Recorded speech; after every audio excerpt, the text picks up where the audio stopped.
दोस्तों नमस्कार।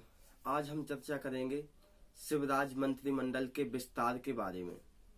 जैसे कि हम सभी को पता है कि मध्य प्रदेश की राजनीति ने पूरे देश में एक अलग ही परचम लहराया है। पहले जब चुनाव हुए तो कांग्रेस सरकार में कमलनाथ मुख्यमंत्री बने और उसके ठीक एक साल बाद सिंधिया खेमे के जितने भी विधायक थे वह कांग्रेस से अलग होकर बीजेपी में आ गए, तो कमलनाथ सरकार गिर गई और उसके बाद शिवराज सरकार फिर मध्य प्रदेश में आ गई। लेकिन यह सिलसिला है जो उठापटक सरकार की, जो उठापटक का सिलसिला है वह निरंतर अभी मध्य प्रदेश में चल ही रहा है, क्योंकि अभी उपचुनाव होने वाले हैं। तो यदि उपचुनाव में यदि 15 से 20 सीटें यदि कांग्रेस के लिए मिल जाती हैं तो फिर से शिवराज सरकार गिर सकती है और कमलनाथ सरकार आ सकती है। खैर यह बात की बात है जब ये चुनाव होंगे। लेकिन अभी वर्तमान में शिवराज मंत्रिमंडल का विस्तार का जो मामला है वह तेजी से गति पकड़े हुए विवादित स्पर्धा में। तो जैसे कि मंत्रिमंडल में अलग अलग पद हैं, अलग अलग विभाग हैं, तो जिसमें ज्यादा पैसा है, जिसमें ज्यादा आय है, वह विभागों के लिए मंत्री लड़ रहे हैं। जैसे कि शिवराज सरकार में कांग्रेस से आए सिंधिया समर्थक विधायकों के लिए सिंधिया का कहना है कि हमारे लिए अच्छे विभाग चाहिए, लेकिन शिवराज का कहना है कि जो कांग्रेस सरकार में उनके लिए विभाग थे वही विभाग देने चाहिए। लेकिन सिंधिया इस पर अड़ गए हैं कि मुझे वह विभाग नहीं, मुझे जैसे कि वाणिज्य कर विभाग, आयकर विभाग, आबकारी विभाग, राजस्व विभाग, यह विभाग चाहिए। लेकिन शिवराज जी का कहना है कि यही विभाग मुझे चाहिए। यदि शिवराज सरकार का यह भी कहना है कि सारे विभाग का मंत्री मैं हूं, लेकिन सिंधिया अड़े हुए हैं कि नहीं, मुझे यही विभाग चाहिए। इस संबंध की जो सूची है या विभागों के बंटवारे की सूची यहां तक कि केंद्रीय तक पहुंच गई है, लेकिन वहां से विभागों को बांटने की अनुमति नहीं मिली, वहां से हरी झंडी नहीं दी गई है।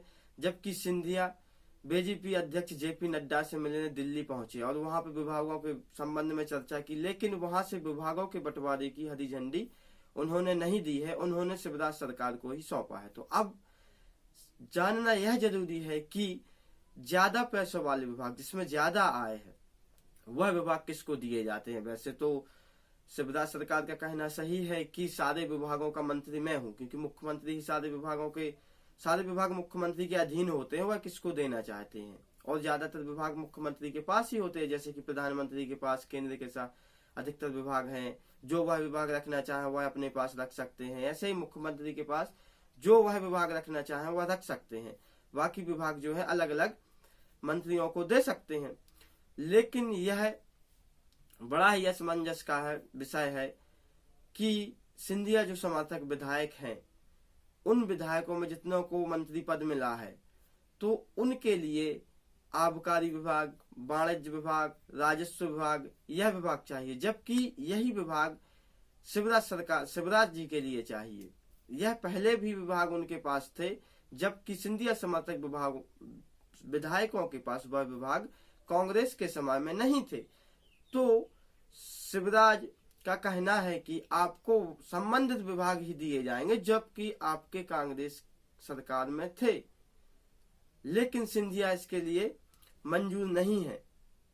अब देखते हैं आगे क्या होता है। आज 5 बजे शिवराज सरकार की बैठक है, इसमें अब विभागों के बंटवारे के संबंध में गंभीर निर्णय लिए जाएंगे और विभागों का बंटवारा भी हो सकता है। राजनीति में कोई भी नेता किसी भी नेता पर किसी भी प्रकार का विश्वास नहीं कर सकता, क्योंकि जब सिंधिया कांग्रेस से बीजेपी में आए हैं तो उनका कहना है कि मैं बीजेपी के लिए पूरा आत्मसमर्पण हूं, बीजेपी के लिए सभी कार्य कर रहा हूं। तो फिर यह विवाद कैसा? यदि आप बीजेपी के समर्थक हो चुके हैं, बीजेपी के द्वारा कहा गया हर शब्द आपके लिए सर्वोधार्य है, तब फिर आप अपने मंत्रियों के लिए, आप अपने विधायकों के लिए, अलग अलग विभागों के लिए क्यों लड़ रहे हैं? यदि शिवराज सरकार में आप आए हैं और शिवराज सरकार का कहना यह है कि मैं आपको मंत्री पद दे रहा हूँ, विभाग भी दे रहा हूँ, पर हमारे अनुसार हम आपको देंगे, तो उस पर सहमति क्यों नहीं है? एक तो आप एक तरफ कहते हैं कि बीजेपी के लिए हम पूर्ण रूप से समर्थन करते हैं और बीजेपी का पूरा जो भी कहती है वह हम कहाँ मानते हैं, बीजेपी के जो अपर लीडर हैं उनका हम कहाँ मानेंगे, लेकिन अब क्यों नहीं? विभागों को लेकर क्यों? क्योंकि उसमें पैसा है, तो पैसे के लिए ही राजनीति हो रही है, केवल निजी स्वार्थ सिद्ध करने के लिए। जनता कुछ भी नहीं है तुम्हारे लिए, देश का विकास कुछ नहीं है, राज्य का विकास कुछ नहीं है, केवल अपने लिए अच्छा विभाग लेकर अपने लिए मुनाफा कमाना ही राजनीति है। क्या अब यही रह गया है? यह सिलसिला आज से नहीं कि आज से चला रहा है, पिछले वर्षों से चला रहा, लेकिन अब इस सिलसिले ने बहुत तेज गति पकड़ ली है। क्योंकि पहले उद्देश्य थोड़ा बहुत काम करना था, लेकिन वर्तमान सरकारों का उद्देश्य केवल निजी स्वार्थ सिद्ध करने के बाद ही देश के विकास में कुछ पूंजी निहित करना है। बाकी जब अपना स्वार्थ सिद्ध हो जाता है, अपने जो रिलेशन से अपने जो कार्यकर्ता हैं उनके जो काम सिद्ध हो जाते हैं, तब उसके बाद हमारे लिए विकास के लिए हरी झंडी दी जाती है।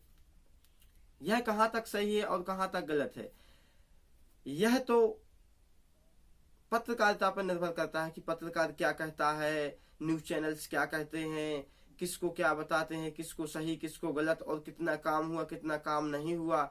यह सब पत्रकारिता पर डिपेंड करता है कि वर्तमान पत्रकारिता देश के लिए किस ओर ले जा रही है और नेताओं को किस वे में चला रही है, नेताओं के कार्यों को वह कितना सराह रही है और वास्तविकता है जो वह उसको कितना दिखा रही है।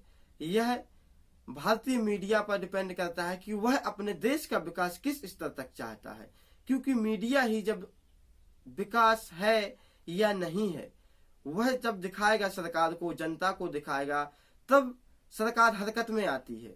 यह ऐसा नहीं है आज से, पहले से ही है, क्योंकि यदि मीडिया जब पब्लिकली कोई भी मामला है पब्लिकली होता है तब सरकार के कानों पर जूं रेंगता है, तब वह उस पर कार्य करती है, उस पर अमल करती है। तो मीडिया के लिए यह दिखाना बहुत जरूरी है, लेकिन वर्तमान मीडिया कुछ और ही दिखा रहा है।